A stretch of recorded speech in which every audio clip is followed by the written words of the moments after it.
state of Pennsylvania is receiving a lot of national media attention as a competitive battleground state in this year's presidential election. There are also significant issues that are going on at the local level. The state's Democratic governor, Tom Wolf, has proposed the legalization of recreational marijuana use in order to, quote, generate revenue to repair damage done to the state's finances by the coronavirus pandemic. One high-profile proponent of this plan is John Fetterman, who's Lieutenant Governor of Pennsylvania, and he joins us now to make the case. Great to have you, sir. Good to see you, sir.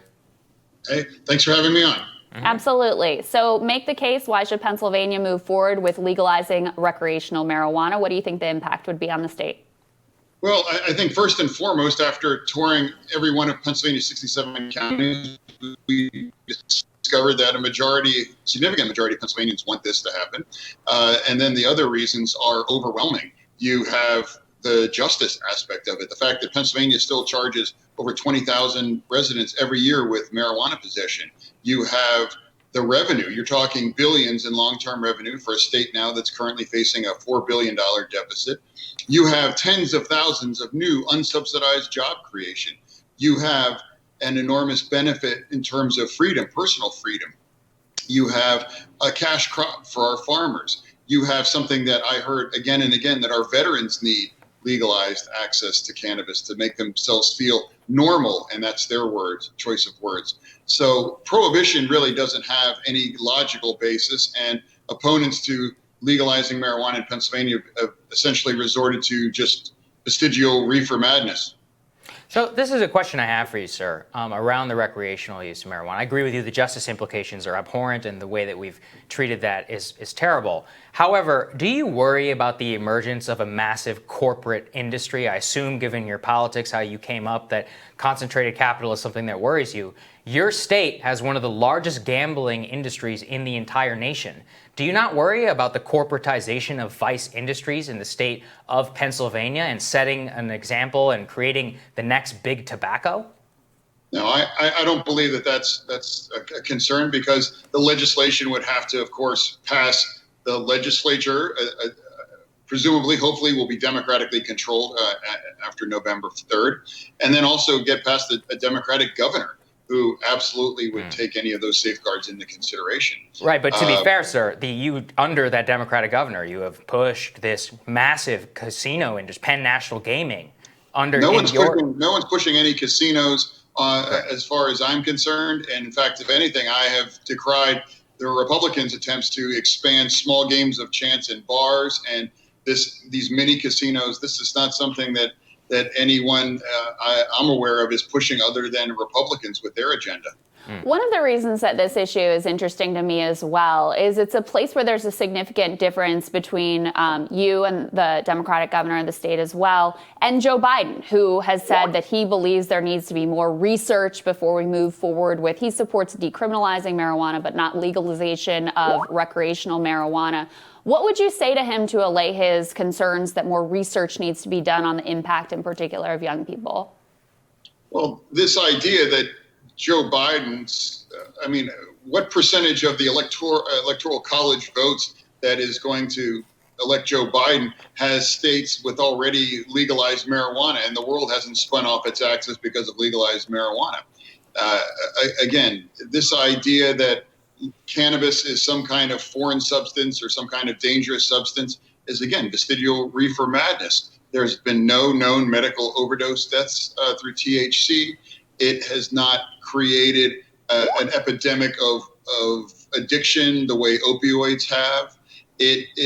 There's no sound medical basis to describe cannabis and marijuana as anything other than part of that basket of goods, whether it's alcohol, tobacco, you name it, that adults should be able to consume legally, safely, and have that be taxed, and those benefits accrue to the greater public good.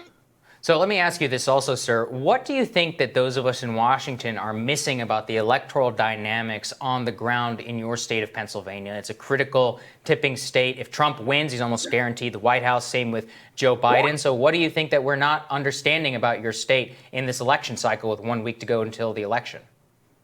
I think one of the things that the national media is not understanding is that I just read that The Economist paints Joe Biden as having a 93% chance of winning according to polling and everything. And I don't believe it's that strong. I would never make the mistake of underestimating Donald Trump's appeal and popularity in Pennsylvania.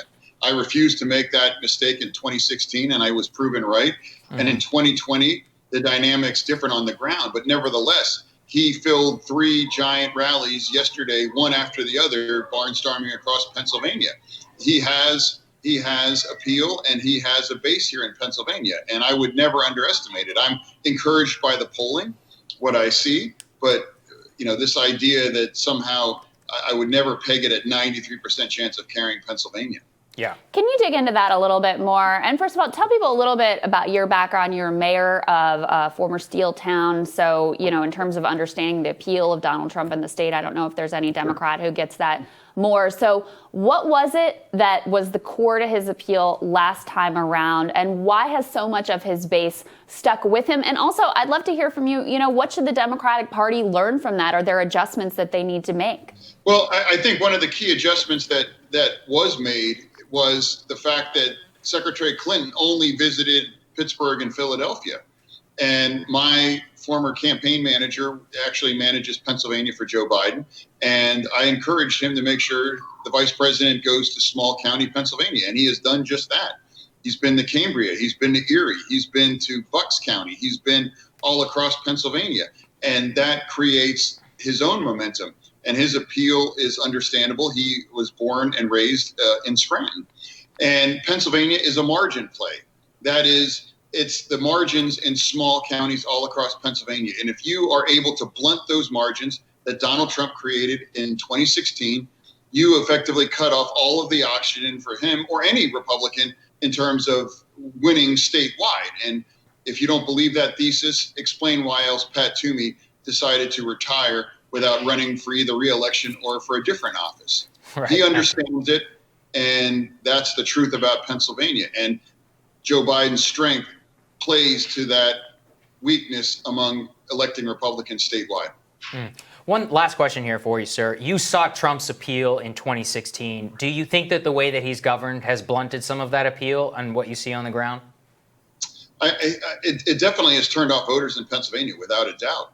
And I think that combination between the votes that he may have lost and Joe Biden's more popular appeal, particularly in northeastern Pennsylvania, are critical assets. But nevertheless, you can't fake those 3 rallies yesterday. Right. COVID and everything aside, you had thousands of people willing to be jammed in together to just stand there and listen to a boilerplate stump speech. That speaks to his grassroots popularity. And, whatever percent Donald Trump wins or lose Pennsylvania by, I don't believe there's a 93% chance based on what the economists and others are saying. I think it's going to be a closer race. And if I'm wrong, hey, the first round's on me. But at the end of the day, I always prefer to run like we're 5 points down and not take anything for granted. And Donald Trump demonstrated that in 2016. Yeah. I actually have one more question for you. So taking the politicians out of it, what do you think is the policy agenda that most Pennsylvanians are looking for? Most Pennsylvanians want to get back to normal. Most Pennsylvanians are tired of being afraid of what the future holds, or waking up and realizing what's he tweeting about now. It's like you have a choice. There's a referendum. It's not about individual issues per se. It's like, do you want another 4 years of chaos? And if that appeals to you, if that kind of mindset appeals to you, you're going to vote for Donald Trump. If you want a different direction, if you want a path back to more normalcy, you're going to vote for Joe Biden. Pundits try to make a case of fracking or this issue or that issue. In Pennsylvania, it's a straight up referendum. I don't think there's any block of voters that's going to be summoned or moved by fracking or any of these other issues that are being kicked around by the national media in Pennsylvania. It's a straight up referendum on Donald Trump in the last 4 years and whether or not you want another 4 or a different 4 coming up. Really interesting. I think that says a lot. Lieutenant Governor John Fetterman, so glad to have you this morning. Thank you for your time, sir. Thank you for joining us, sir. Thank you. Mm-hmm. Next on Rising, the Supreme Court say no to Dems wanting to extend Wisconsin's mail-in ballot deadline, and a new Supreme Court justice is confirmed. We'll discuss when Rising continues.